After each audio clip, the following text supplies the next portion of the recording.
Welcome to the ArmaniTalks YouTube channel, the #1 YouTube channel for you to level up your communication skills, learn the art of public speaking, social skills, and personal branding to take your message to the world. For today's episode, we are going to be entering the world of social skills and personal branding.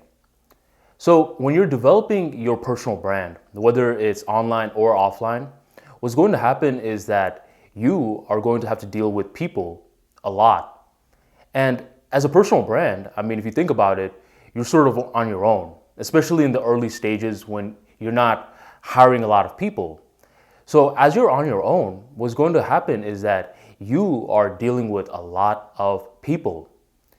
And after dealing with all these people, you're going to realize there's certain times you have to deal with humans when it comes down to expanding your social circle, when you are thinking about hiring a new virtual assistant, and when you are thinking about picking up that next client. And with dealing with all these people, it can get complex very, very quickly. So when things get very complex, what do? You have to focus on a few basic principles, a few basic rules. And one of the most basic rules out there, ready for it? It's going to sound super simple, by the way, but it's pretty complex. The rule is that you do not try to change people. Let me say that again. You do not try to change people. Because what's going to happen is, as easy as this concept sounds, typically this lesson is going to be learned the hard way. I could be telling you many times in this video, but unfortunately, we typically learn this lesson the hard way, and we learn from it. So as you're building your personal brand, there's going to come a lot of times when you're being presented a lot of shitty applications when you're looking for the next virtual assistant, and part of you is going to be like, well, this person is charging very cheap. Even though this person doesn't respond back on time, misses deadlines, misses emails, I'm sure they'll change down the line. But unfortunately, you are in for a very rude awakening. And a part of you may wonder, okay, if this concept is so simple, how come more people don't apply it? And the reason why is because if you think about it, you can't change people. That's a very ambiguous concept to think about. I guess you could put it together, but it's still very ambiguous. So let's make it more tangible. I want to give you an example in today's video that can get your mind around this concept of why you do not try to change people. And I want to use an example that we're all very familiar with. Computers. Computers are very much ingrained within our lives at this point. And I believe that this is going to be a very, very great example to learn a little bit more about humans. So with that being said, let's begin. So a couple of years ago, I was joining Toastmasters. So I was very involved in public speaking. And around that time, I was doing my master's for information systems. And these were two very different fields. One dealt with humans and the other dealt with computers. And it's funny because I was going through these fields virtually around the same time. So in the beginning, I didn't notice much patterns, right? I was just like, it's just two different things. But over time, and this is the very spooky part, I was noticing a lot of different patterns between humans and computers. Because with one, you're learning the art of communicating with humans, and with the other, you're learning how computers network. And over time, I was like, am I the only one seeing this? I wonder if anyone else is seeing it. And no one in my class was seeing it because a lot of them didn't have that public speaking experience. And no one in my Toastmasters was seeing it because a lot of them didn't have that engineering experience. So I felt as though something spooky was going on. And I was thinking, why is it that there's so many similarities between humans and computers? And then I was like, wait a minute. Who made computers? Humans. And that's when I had my light bulb moment. Humans, we made computers as a mirror image of us. And you may be like, wait a minute, Armani, I don't have a monitor, I don't have a mouse, I don't have keyboards. Not physically, but conceptually. There's 4 conceptual parts in a computer that makes it valuable to society. It's the hardware, the software, the database, and the network. And surprisingly, 4 of these concepts can also be applied into the human world as well. It's going to seem very spooky, but your database is your subconscious mind. The software is your conscious mind. The hardware is your body, and the network is your relationships. So let's break it down. Let's talk about each of these four elements. So what is a database? A database is basically a storage of all these information. And it could be virtual or it could be physical. For example, when I go home to West Palm Beach, my dad has this big drawer, right? It has 3 drawers with a bunch of folders. And within those folders, there's a lot of paper. That's a database. Okay, that is a database. Software is when you have a certain tool that can manipulate the database to extract practical information. So the database alone is completely useless. Example, that huge cabinet, just that alone is completely useless. It's just a bunch of folders and papers. But if there's a software that you run to make sense of that database, now it's serving some use. So the person that's using it, they'll be like, okay, I need to track these few folders to close this particular deal. So the software is you manipulating the database in order for practical purposes. The hardware is just the computer, and the network is the internet. Let's be real. If you have a computer nowadays and it's not connected to an internet, it's pretty much good as useless to you. So all 4 of these elements makes the computer. Now let's go back right here with the humans. Well, the subconscious mind is the database. Up until you were a baby all the way till now, your subconscious mind has been tracking all of your life experiences within this database, everything. All right? Now, the software is your conscious mind. Your conscious mind gets the thoughts from your database. And what happens is, if your database is corrupt, it's awful, then it's going to get awful thoughts. And if it's empowering, if it's the database of a winner, then your conscious mind is just going to pull the thoughts of a winner. The hardware is your body, and the network is the relationships that you form with others. So how does this tie in with trying to change people, Armani? Well, here's the thing. When we're trying to change people, you know what we try to do? We use our softwares, and we think we can just change someone else's softwares. We'll be like, oh, we'll just change it. It's pretty easy for me to change mine. I'm pretty sure I could change theirs. Let me ask you a question. You remember one of those pictures of an iceberg where you see the tip of the iceberg, then there's water, and under the water, there's this huge berg, like the rest of it? So the tip of the iceberg, the part that you see in Titanic, that's just a little fraction of the entire iceberg.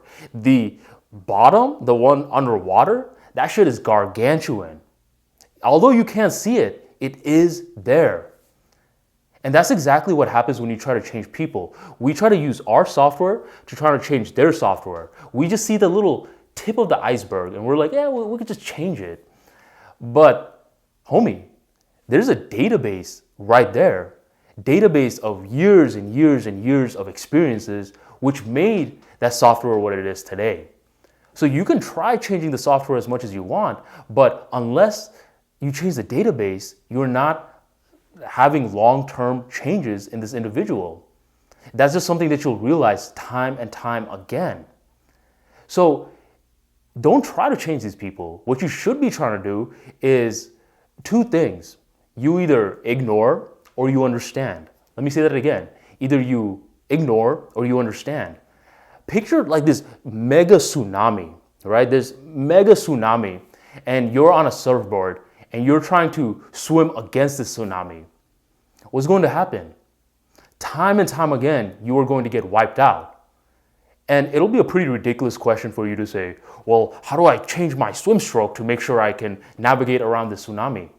Look, you can change your swim stroke as much as you want. You're not going to overcome a fucking tsunami. Change your approach.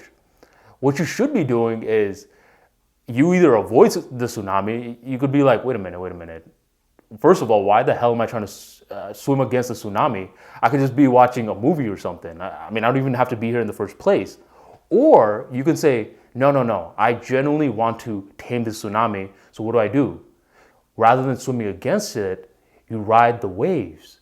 you follow the direction of the tsunami. So rather than trying to swim against the currents, you're using the currents for maximal effects. So when you're trying to change a human being, what you're trying to do is you're trying to swim against the tsunami. But what I'm telling you to do is either ignore them, where you say, all right, this isn't my job. My job isn't to change your entire database, so I don't want to work with you. Or you say, okay, you know what? I want to get to understand you and I want to work with you. Okay, I want to work with you. So the better that I can understand you, I can understand what your database is like, so I can work with that. And the way that you're going to do that is in the beginning stages, what's going to happen with your personal brand is you're just going to see money. You're going to see person A and person B. Person A is a mess. I mean, this guy has the worst self-defeating talk. He's already just like, oh, I don't even know if this service is going to work. I mean, he's just a very negative individual. And person B is like, look, I'm very close to figuring it out. I just need a little bit more assistance. Don't be in the beginning stages where you're just thinking, oh, well, both these guys are going to pay me money, because that's exactly what's going to happen. All you're going to see is money. Like, this person is going to pay you, this person is going to pay you, and you're going to be like, all right, problem solved. But what you're going to realize is with this individual, you can work as much as you can, but with all those self-limiting beliefs, it's just going to catch up. So the max that you're going to do is turn a bona fide bum into a bum. No bueno. This individual, what's weird is you're doing less, but this person is just constantly showing up and just passing challenge after challenge after challenge, and you're taking him from good to great. This person is always going to surprise you in a bad way, and this person is always going to surprise you in a good way. All the time. So don't just see the money, see the time, the effort, and this basic concept that you don't try to change people.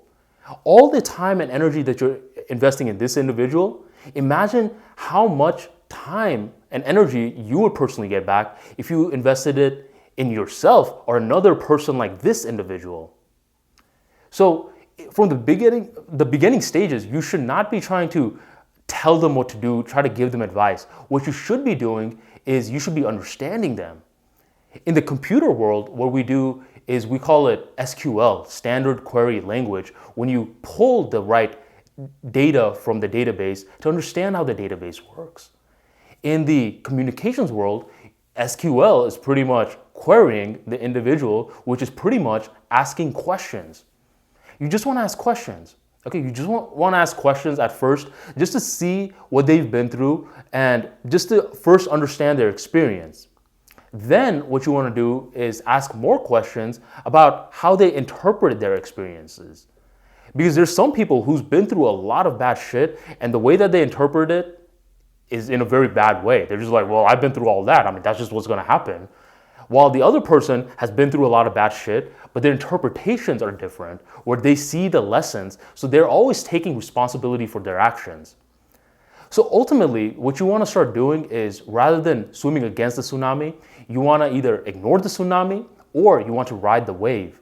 And if you're going to ignore the tsunami, ignore it. And if you're going to ride the wave, understand how the individual works. And by understanding how they work, you'll understand their database at a very core level, so you're able to give them targeted responses. Understand how their software works. At the end of the day, for a human, you change their database through multiple amount of tactics, whether it's visualization, repetition, self-belief, a bunch of different things. So don't be trying to go out of your way to try to change people, because it's going to be a battle that you keep losing time and time again. And especially as a personal brand, your time, energy, and attention is more important than ever, because the entire business revolves around you. And if you're spending your time, energy, and attention incorrectly, time will eventually catch up with you and you will fail, guaranteed. So make sure you're developing a stronger understanding of psychology and emotional intelligence. Learn more about yourself so you can understand how difficult it is to change yourself. You ain't changing someone else so easily. Quit wasting your time and start moving smarter. With that being said, once again, ride the tsunami or just ignore it and make your life 10 times easier. Today's episode helps you. Make sure you drop a like and you share this video with your social media of choice. Thank you for joining the Armani Talks YouTube channel. I'll catch you on the next episode.